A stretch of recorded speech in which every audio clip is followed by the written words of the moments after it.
Are you a franchisor, whether early or established, looking for tips and tricks and fresh new ideas on taking your franchise company to the next level? I'm Angela Coté, and I call myself a franchise growth catalyst. I use my experience having grown up in the world of franchising, spending many years on the franchisor side of the franchise relationship, lots of time out in the field supporting franchisees, and then 18 years myself as a multi-unit franchisee. I'm super passionate about creating transformational impact to help franchise companies grow. If you are looking for ideas, we talk about anything from franchisee recruitment, how to find the best franchisees that are going to be the top performers in your brand, to how to support them to really optimize their output. We are more than open to hearing ideas and questions and suggestions. So reach out to me at angela@angelacote.com. Alrighty, let's get started with the Franchise Growth Catalyst podcast. Hello, Angela Coté here, back with another episode of the Franchise Growth Catalyst podcast. Now, I'm super excited because I decided it was time to do something a little different. And that is, I decided to start bringing some clients and people in our community onto our podcast. And the reason for this, specifically thought of clients, is because at AC Inc., we get asked a lot of time, what do you guys actually do? Like, what do you guys actually do? Like, they're like, do you write operations manuals? Do you do franchise sales? And we're like, well, we have that under our, it's in our wheelhouse to do that, but that's not our specialty. And our specialty is around supporting franchisors and helping them, improve their infrastructure or set up their infrastructure for growth. Our passion is really especially around how do we get the franchisees more profitable? How do we get them on the right path to success so that we can attract more franchisees? So I thought, what better way to help our audience and people around us understand that than to bring somebody who's actually working with us. So for this is a first time, we've got Matt Lavinder with us today from New Again Houses. Now, Matt, no pressure. First client. How do you feel about this? That's a feel like I have a lot of responsibilities. So. Yeah, no pressure at all. I mean, all kidding aside, what I want to do here is really just have a conversation. And, one of the fun things about working with clients is we get to lift the hood and see what they're doing and get to know them and really understand how awesome their brands are. And your brand is really awesome. There's a lot of cool things you guys are doing. And I feel like since we met, I don't know if that was, 8 months, 9 months, 10 months ago? Yeah, probably at least a year, year and a half ago. At least it's hard to keep track of time during COVID years. So. Yeah. Yeah. Okay. So maybe it was even a year and a half, whatever it was. In that time, it feels to me, and it seems to me, a lot has changed for you guys and a lot of setting up for growth. So we'll get into that in just a minute. But let's start, Matt. And by the way, I have a feeling I might have to bring you on again another time, just because I think there's so many things we could talk about. So This isn't a be all end all. This is just the beginning. So let's start with New Again Houses is such a unique concept. So let's talk about how it came about. And then I might ask you to go deeper in explaining what you do if I still am needing the audience to get a little bit more clear. But how did it come about?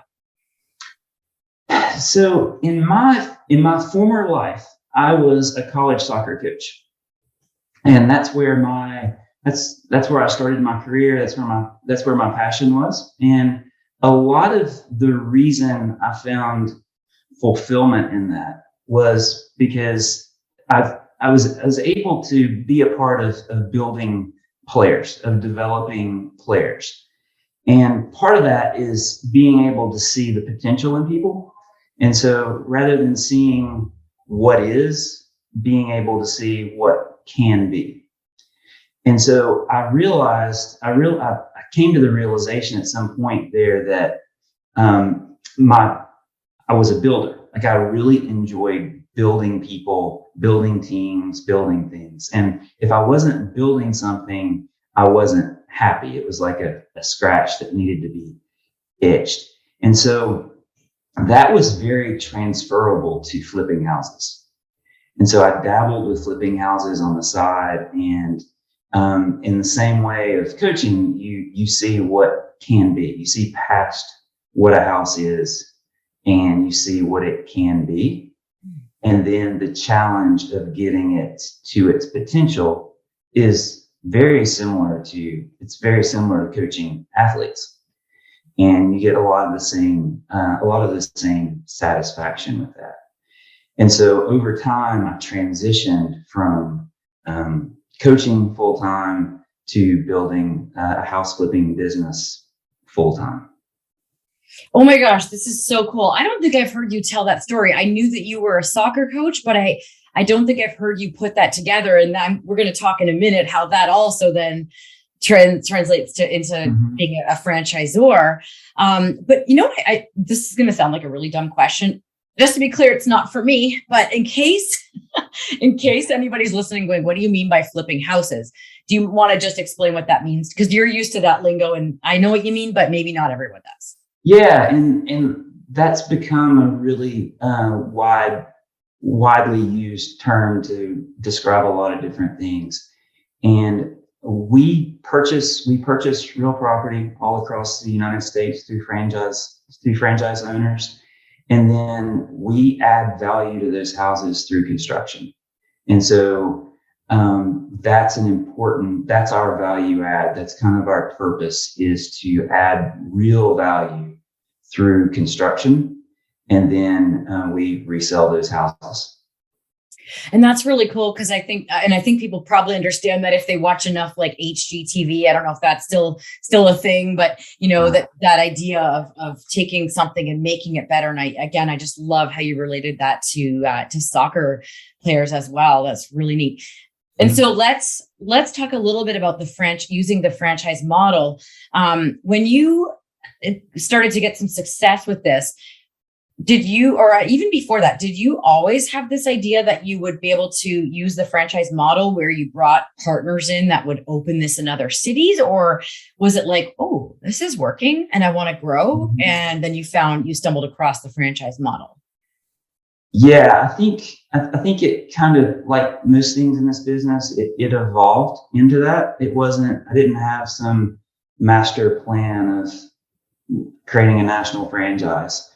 I'm very process oriented, as opposed to results. And even when I was coaching, I was very process oriented. A lot of coaches are goal oriented. But I've always believed that if you do things the right way, then results will follow.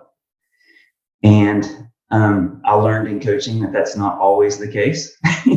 You can try to do the right things, and sometimes you still lose. But I think in the long game, I think that's true. I think if you have the right processes, you try to do the right things that result in you're persistent. I think the results will follow.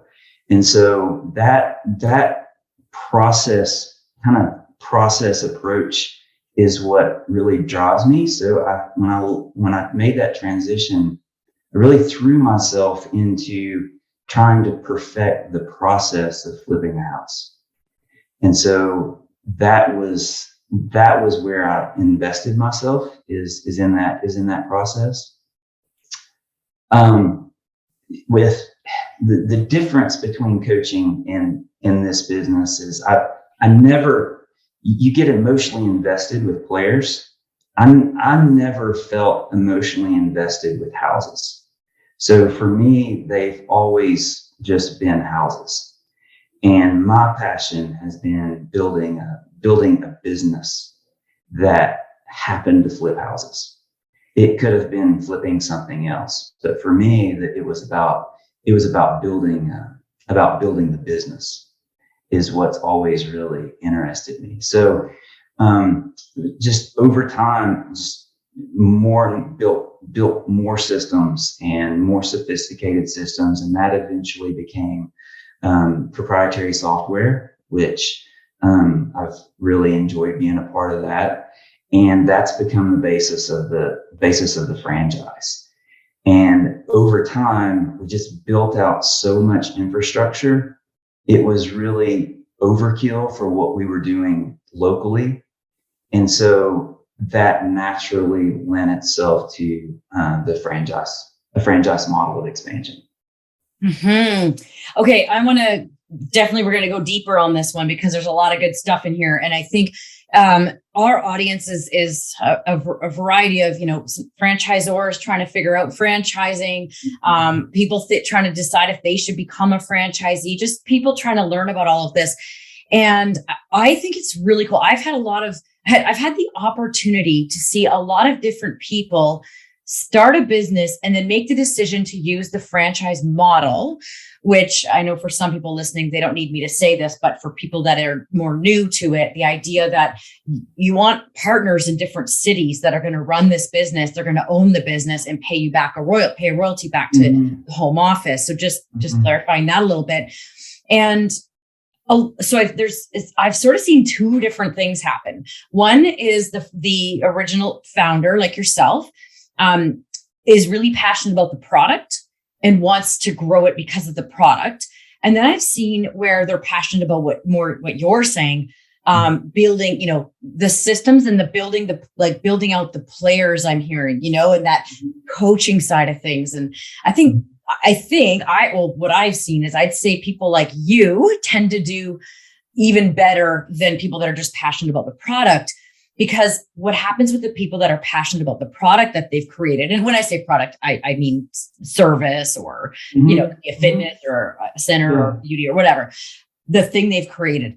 The problem is if they're not really excited about growing people and helping people be good at this, then they're going to run into roadblocks really fast. And I've seen it. And I've seen people admit, oh my gosh, I didn't realize when I became a franchisor that I was getting into the business of, supporting and coaching people.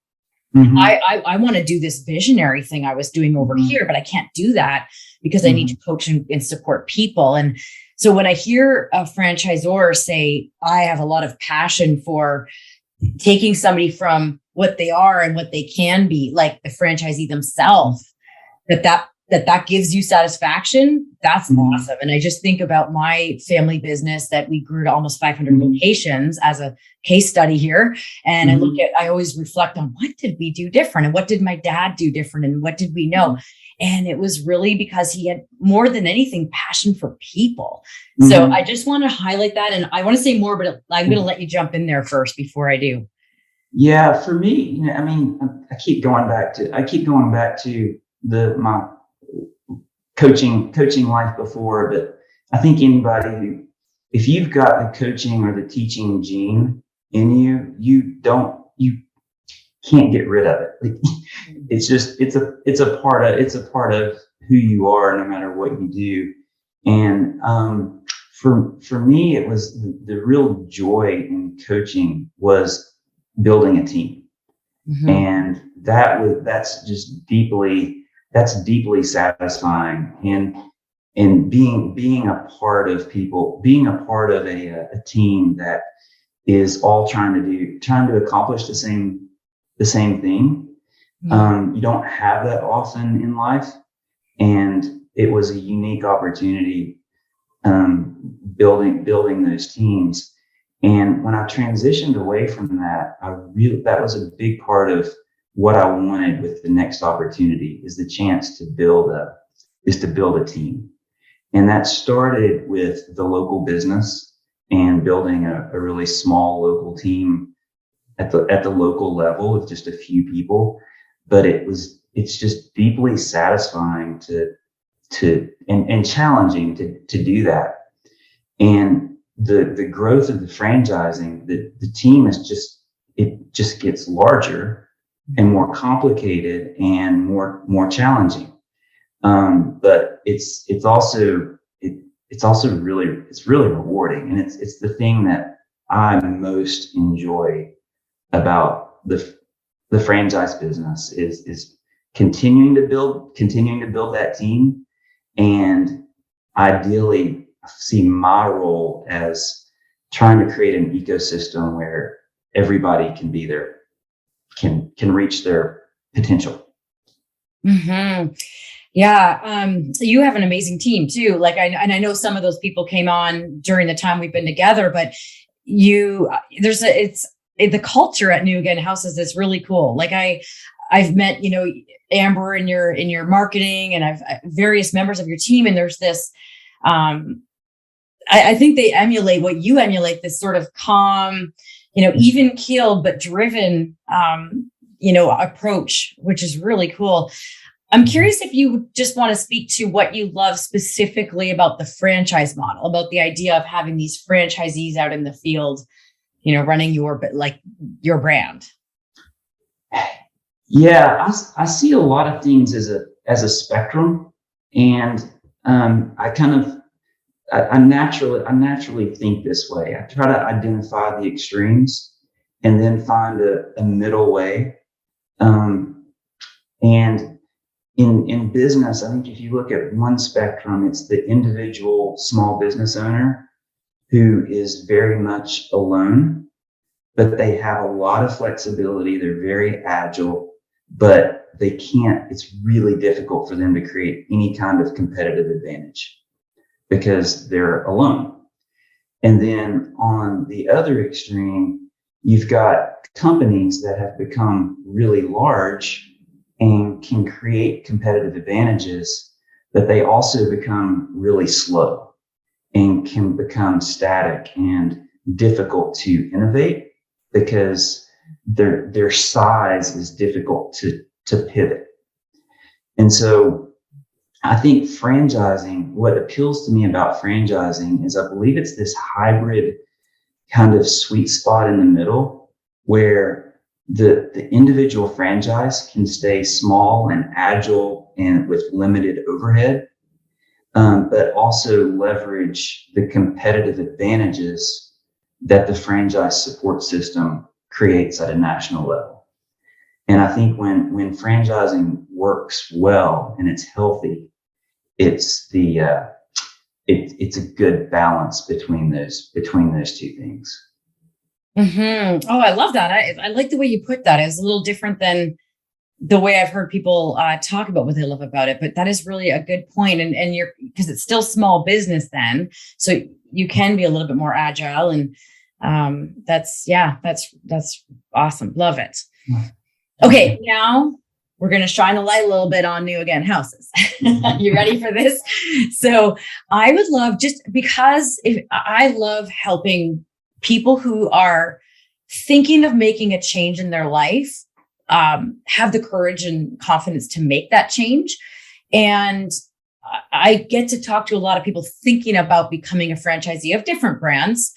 And they're trying to figure out, what are the traits I need to have to be successful as a franchisee. So I would like to know, when you think about your current let's just, for context, how many franchisees do you have right now operating, like open and operational? 26. 26. So that's enough of a sample, probably, that you have a sense of some of the key traits that you're seeing in what makes them successful. So let's hear from you. What are some of the traits? If anybody's listening and wants to be introspective and go, yeah, I might have those traits, I could do this.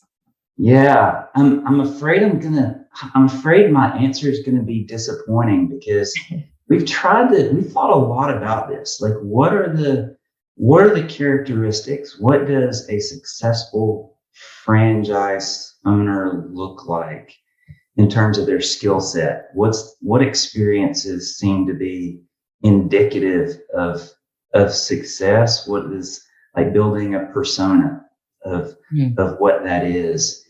And we're still trying to figure that out. And I think the fundamental problem there is that humans are complicated, and we don't really fit into the boxes that just don't fit into boxes. Like, every one of our franchise owners is so unique. They bring their police officers or teachers or coaches or salespeople. They're all different, and all of us bring strengths and then corresponding weaknesses. Like, we're complicated. And, I've coached hundreds of athletes, and there's no two of them that are the same. They all have their own strengths and weaknesses. And so I think humans are complicated. Franchise systems are complicated. I think a franchise system has to be large enough to accommodate different kinds of strengths and weaknesses. Like, I don't think it's healthy to be too rigid.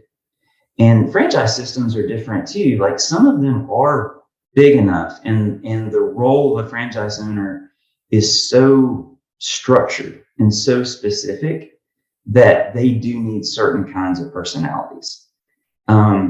Like maybe a Subway franchise owner needs to have a certain skill set because it's so specific. Mm-hmm. Ours is not like that. There are problems that have to be solved at the local level. You have to use some ingenuity and discretion at the local level. And so you have to problem solve. And it's different kinds of problems. And some people might have sales skills that they bring, but their administrative skills are not as strong. And so our job as a franchisor is to be large enough and to provide enough support to where we can prop up those weaknesses and accentuate the strengths. And I don't know that all franchise systems are that flexible.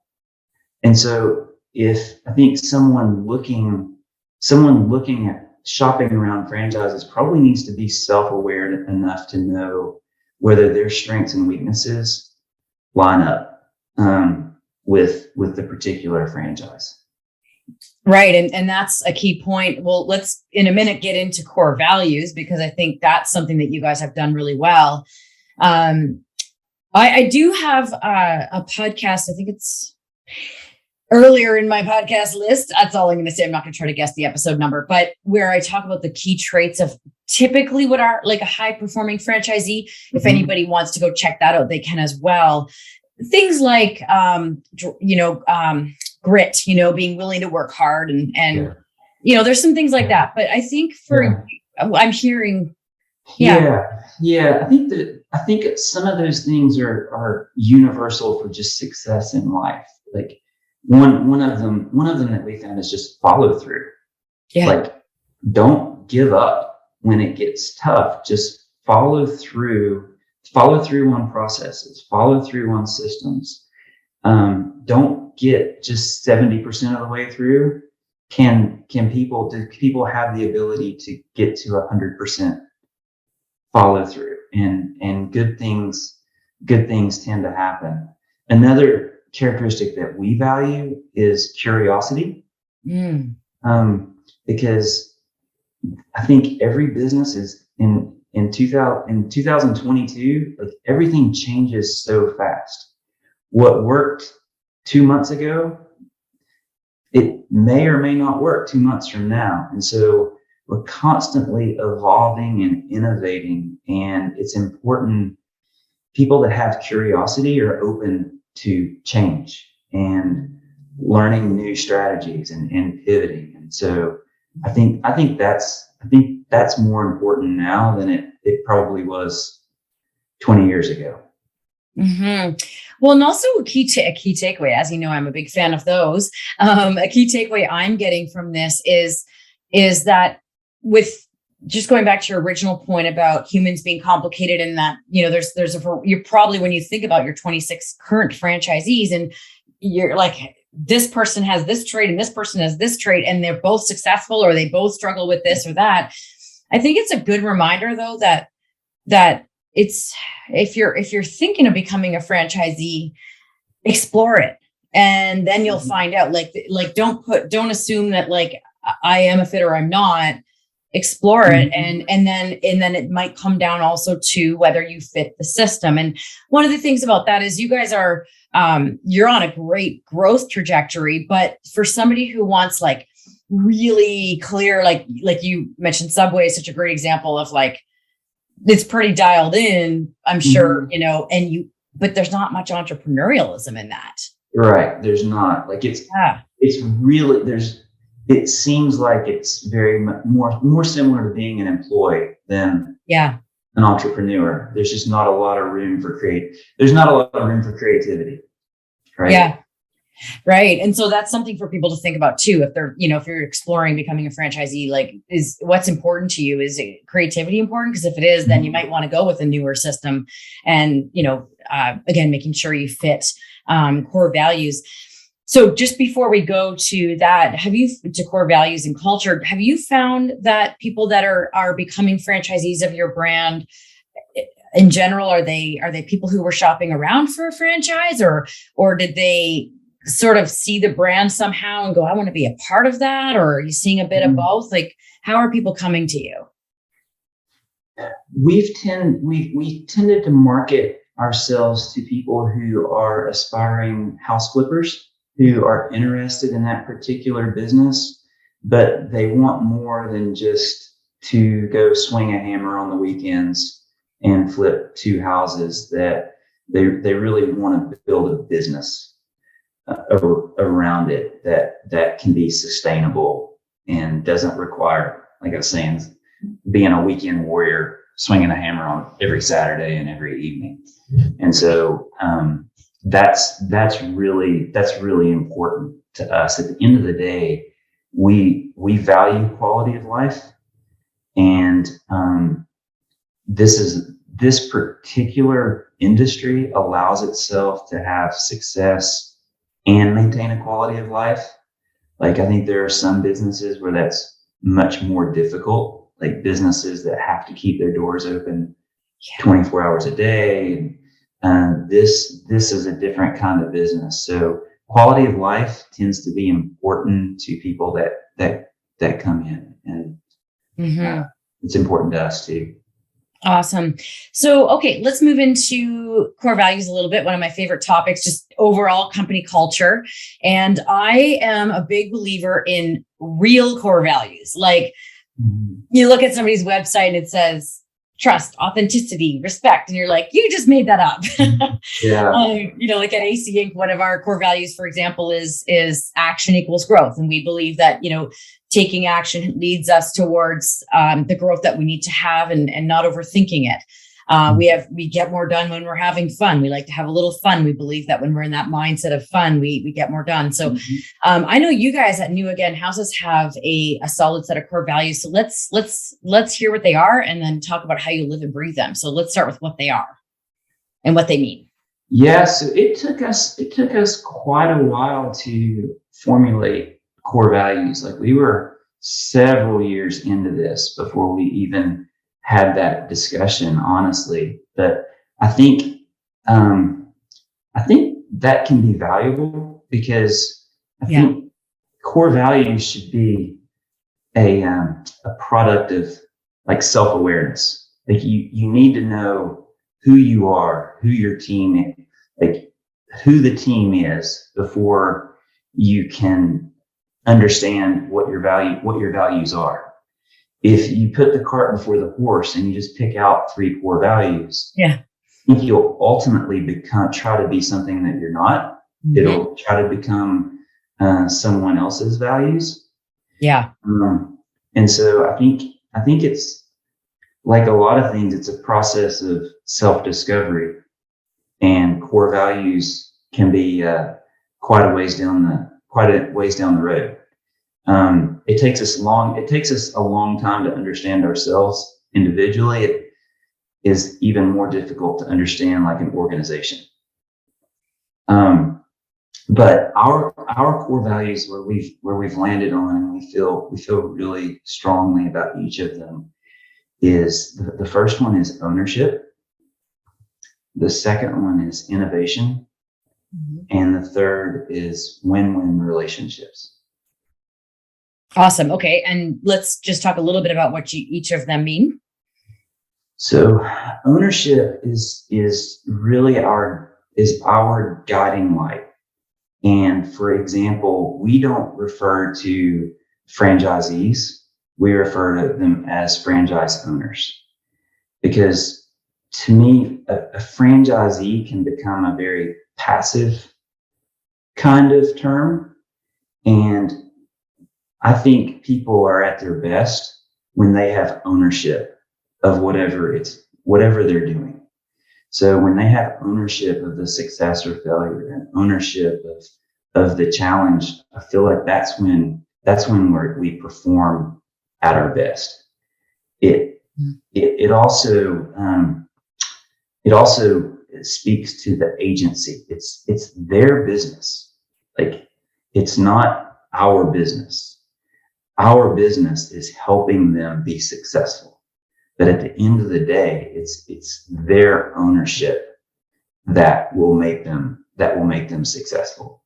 We were there to help. We weren't there to solve all their problems.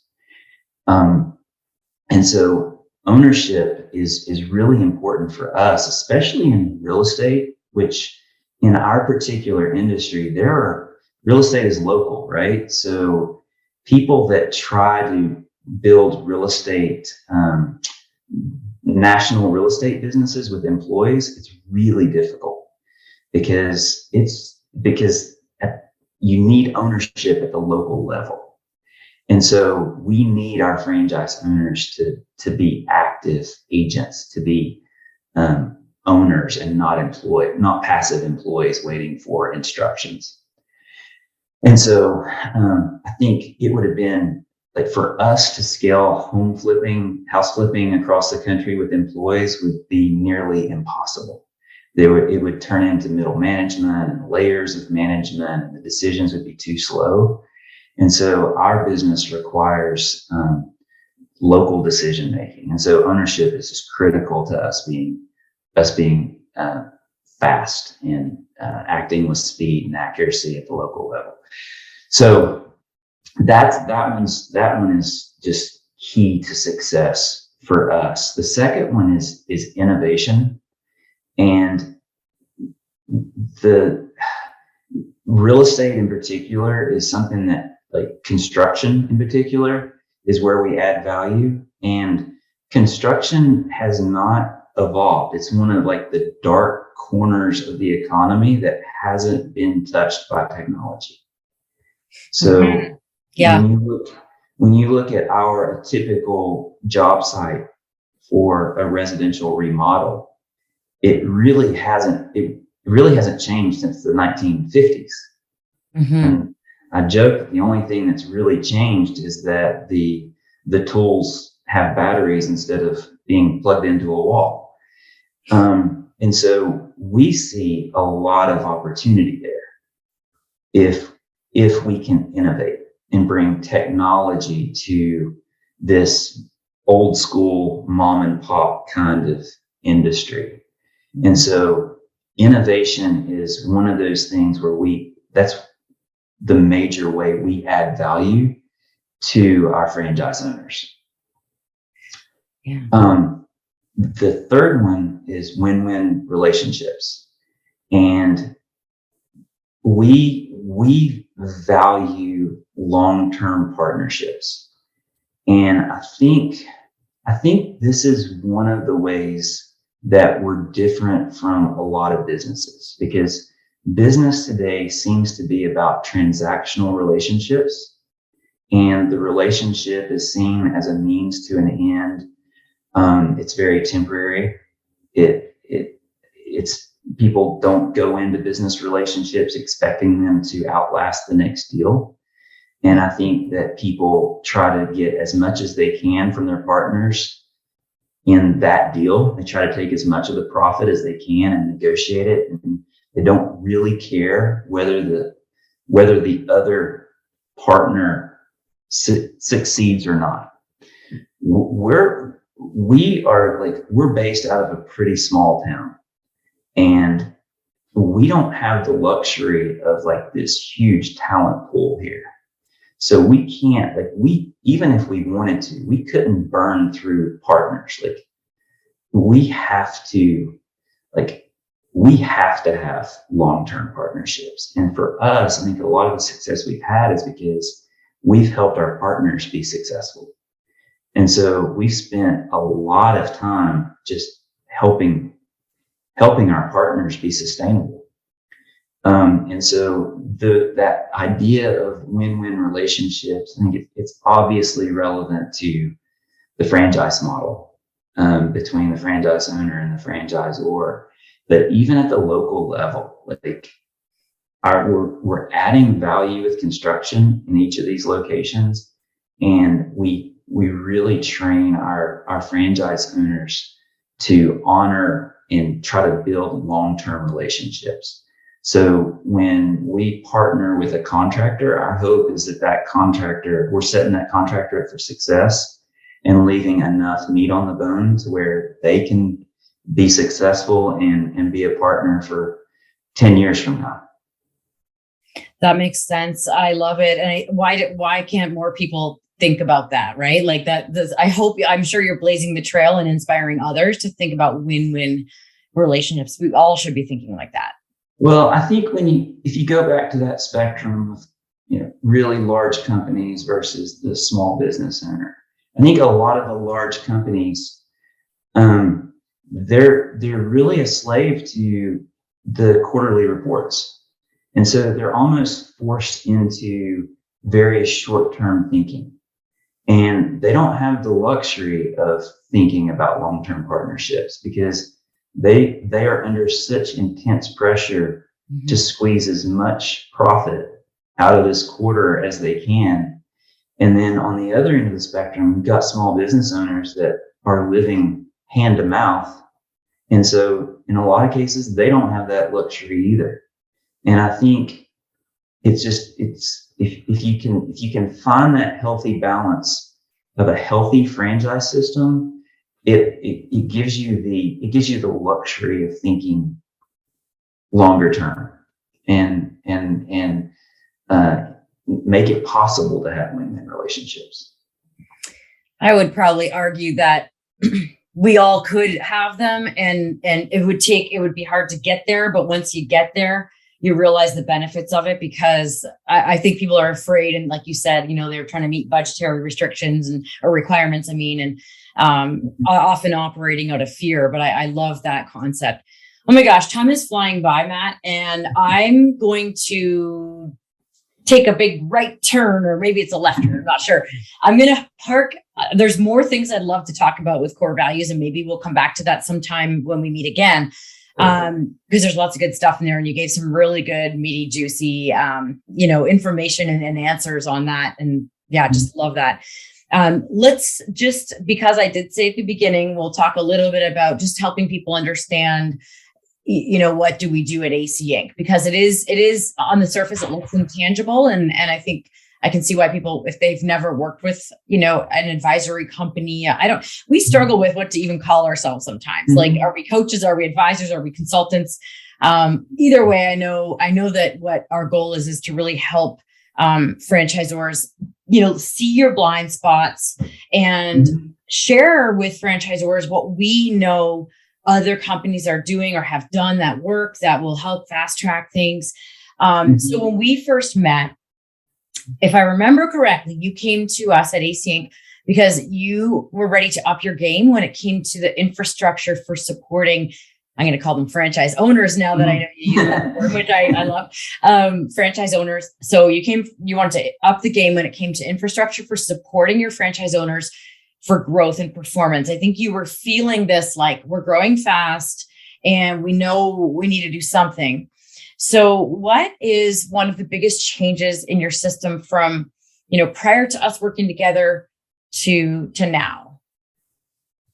Yeah. You can mention a couple if that helps. Yeah. I think, looking back on those initial conversations, I think we didn't know a lot of what we didn't know.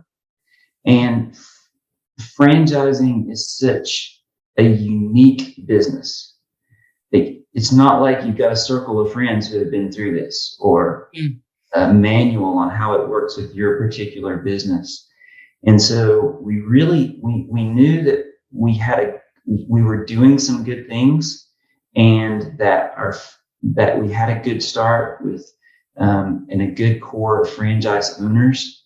I think, when I look at the big picture of what you guys have done, I see it as the kind of the tip of the spear between what we're trying to accomplish in this and that ecosystem that we're trying to provide franchise owners.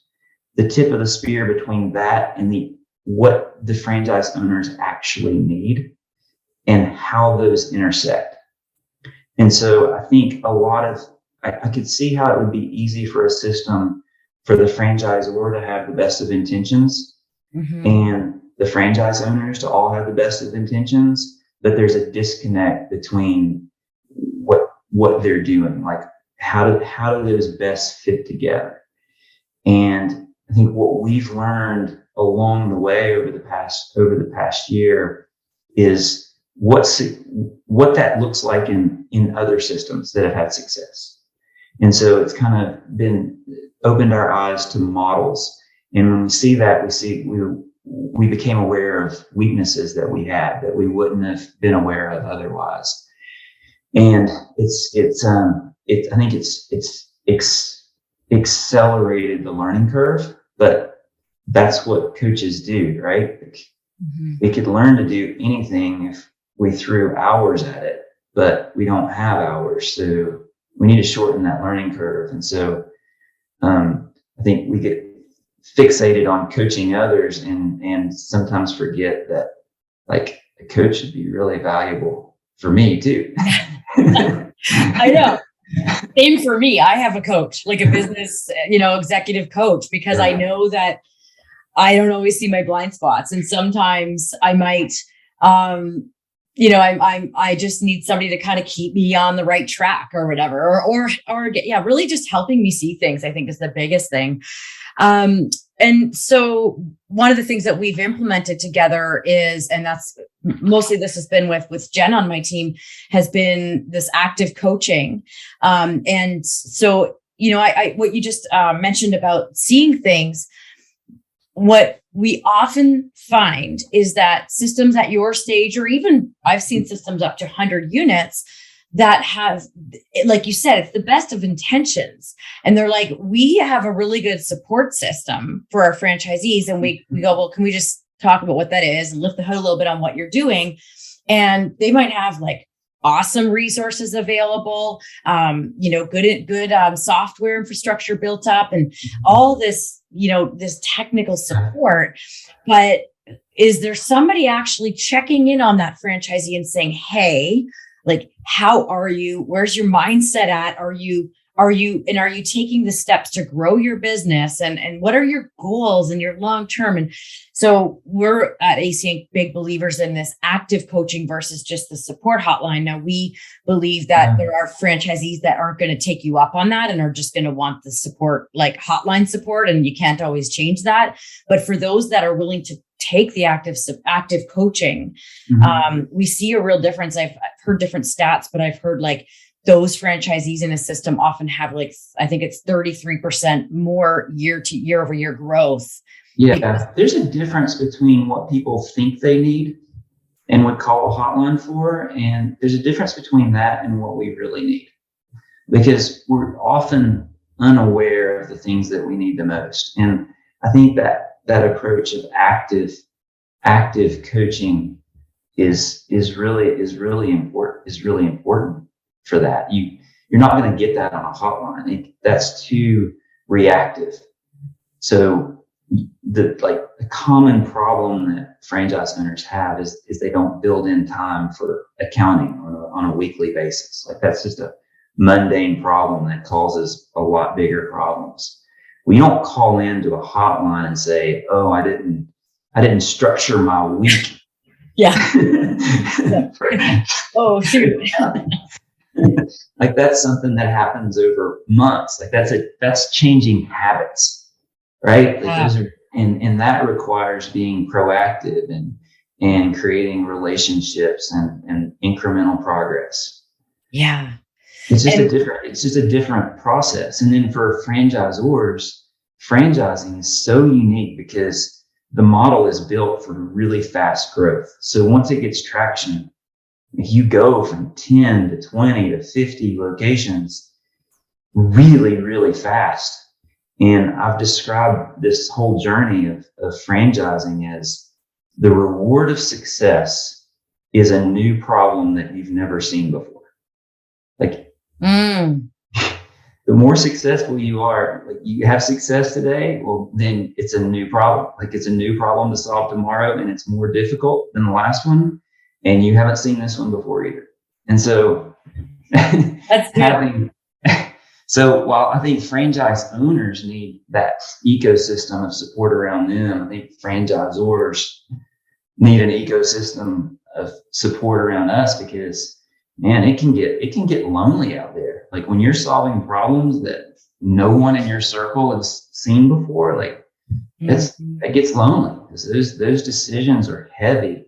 And the decisions that you make as a franchisor impact the livelihoods of a lot of people.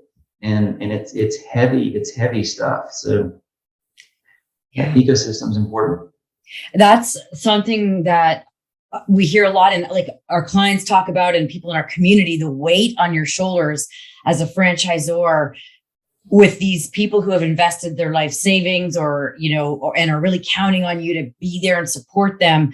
That how much there is that weight that most people can't relate to. And which is, I mean, I always had this idea that we needed to bring franchisors together as well as offer these coaching and advising services. But it was really the pandemic that, kickstarted it, where I was like, all right, let's get on Zoom and bring everybody together. And we hear this over and over again, like what you just said, that people are like, people in my network, my spouse even doesn't get it, and I really need that support. So it's interesting how that works. I'm going to ask you one last question about the work with us, and then we'll work towards wrapping up here. So the franchisees that are getting are getting the coaching, in general, how have franchisees responded to this? Like, you weren't offering this active coaching, and then Jen on my team came in, and then eventually you guys hired John, with I think Jen guiding you, which John is awesome. How did that transition? The reason I asked this question, Matt, is because we talked to a lot of people who are in your shoes or were in your shoes over a year ago where you were at, and say, like, I don't know how to go from there to here. My franchisees aren't going to want that. Or I don't know how to get there. So if you could just speak to like how you went from not to doing it to doing it a little bit. Yeah, it's worked really well, but it looks a lot different than I would have ever thought it would when we kind of started trying to solve this problem. And we didn't know what we didn't know. And I feel really good about the structure that we have, but it would have taken a long time for us to, if ever, to figure that out on our own. Our franchise owners have been really responsive. I think they want to be successful. And that curiosity is something that we really look for in prospects. And so I think that's made it easier for them to embrace coaching. It's also a younger franchise system. And so that's probably helped as well, but it's worked really well. And now I feel like we have one of the biggest obstacles to growth in a franchise system is support. So how do you scale support? And to me, that's probably the biggest challenge looking forward. And I was at a point that I didn't know what that would look like. Like, I couldn't picture what that path looked like. And now I do. Like, we know what the incremental steps are, and how we'll continue to scale the support along with the growth. And I don't think going into 2022, we're planning to add at least 2 locations every month.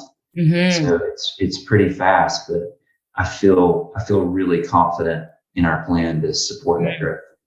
Yeah. I'm so excited to be that our team is by your side because, and especially that we've worked together to put in that infrastructure for growth. Cause it just makes me so anxious when I see franchisors that are going to add 2 per month and not be properly supporting the franchisees because, and when I say properly, like coaching them, not just hotline, but actually making sure you're taking care of the franchisees because it won't take long before you just hit a massive growth roadblock if those franchisees aren't happy, right? They'll just, anybody that comes to your system and says, is this a good investment? They'll say, no, I'm failing. I'm falling apart. I'm on my own here. it's a franchise, but I'm not getting what I need or whatever. So it's really cool to see I'm confident about your 2 per month because I can see that you've got the support properly done. Yeah. And the timing is important because you do grow, like you can grow really, really fast with franchising. It's just the nature of the beast. And if you don't get ahead of that curve, it's really hard to go back and change your structure once you have more franchises than you can support. Yeah. A lot easier to implement it sooner rather than later. And any of the earlier stage franchisors that we work with that have only a few franchisees, it's hard for them to see why, but maybe I'll get them to talk to you. Get it going now because the sooner you do it, the better, right? Yeah. So, okay, well, let's get into the wrapping up stage here. I'm going to ask you one last question in a minute before I ask you, or after I ask you this. If anybody is listening, I really hope that people that are listening can see, if they're thinking of becoming a franchisee, can see what a great brand you guys are and how much you care about people. That is a huge thing that I would recommend anybody looking at becoming a franchisee does. Like, look at who's the leader of the company. What is the leadership team like? Do you feel like they have your back? Of course, talk to franchisees and ask them, what does the support really look like? Not just, oh, they've got a good, training system, but ongoing, how are they going to help me be successful? I would encourage anybody to look at that. And now people have had a little bit of an opportunity as we lifted the hood today. So if anybody's interest is piqued on becoming a franchisee of New Again Houses, what is the best way for them to learn more information and get on a call with someone? Yeah, the easiest place to start is the website. It's newagainhouses.com /franchise or newagainfranchise.com. And that's kind of where you get an overview of the business. But every franchise has a good website to your point. And so we've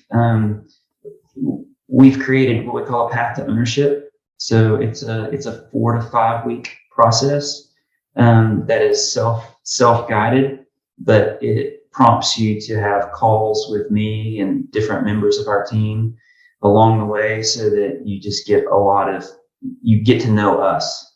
Because at the end of the day, it's a people business.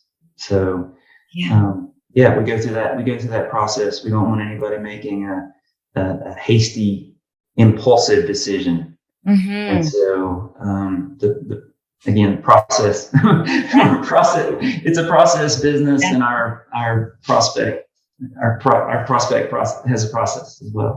Yeah. The really interesting thing is, though, you're process and you're people driven. Like you're not just process driven and you're not just people driven. Like you're both, which is exactly what you should be in franchising. So you guys are on an exciting path. So last question for you, just anybody that is thinking of becoming a franchisee, whether it's New Again Houses or another brand, from what you've seen, what would be a piece of advice you would give them?